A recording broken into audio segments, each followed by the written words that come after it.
Hey team, when I first started in supply chain management, I thought the hardest part of the job was going to be managing inventory, negotiating suppliers, or meeting shipping deadlines. But I quickly learned that the biggest challenge isn't a logistical one, it's actually dealing with the silo mentality.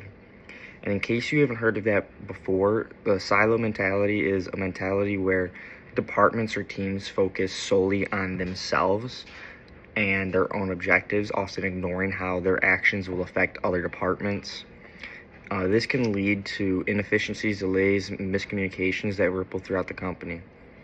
Now let's get into an example. Imagine a procurement team that orders raw materials without consulting the production department. They could purchase the right materials but exceed what is needed at the time. They could purchase the right materials, but it's not the current materials that are needed. This can cause tie up in money and storage space.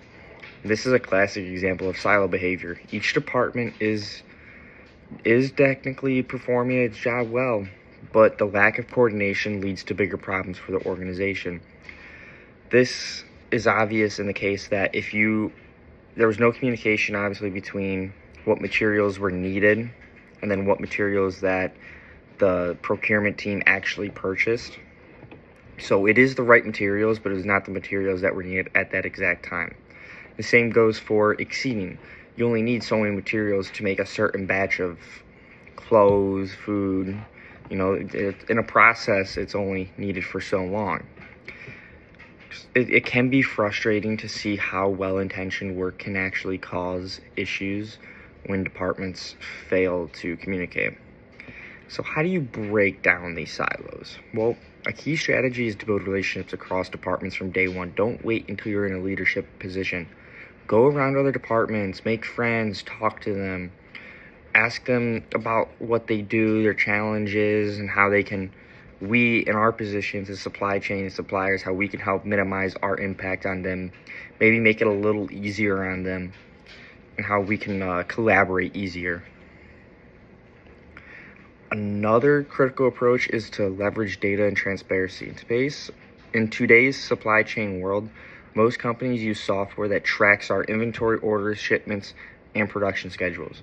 By learning how to access and share this data responsibly in the loop, for example, if you notice that stock levels are unusually high or that shipping timelines are slipping, sharing that information with both procurement and production teams can prevent the larger bottlenecks later. Being proactive in communication and data sharing positions you as a collaborator rather than a department island. Finally, remember that breaking down silos isn't just about doing what's best for other teams, it's about building a reputation as a professional who sees the bigger picture. This means that you see everyone where they are, and the bigger picture is we got to help the company. We can't be sending all these things out there. We can't be exceeding these. We got to have everything and all the money tied up in the right places. We can't be filling our storage with materials we don't need at the moment. We got to be having our schedule on time. We got to be all communicating so that everything works according to plan so the company can make money, our customers can get what they need, and then they can help their customers as well. Early in your career, it may seem easier to just focus on what you're assigned to do, but the supply chain is, a chain, and actively working to connect your team with others. You contribute to smoother operations, better problem solving, and a more enjoyable workplace overall. For first-year students, keeping this mindset as you progress through internships, group projects, and early career roles will set you apart and make your transition in professionalism world much easier. For that last part, especially for group projects in school, using this mentality, because it's really hard, especially if you're in a group, you don't know anyone, go get to know them, get their Snapchat, their phone number.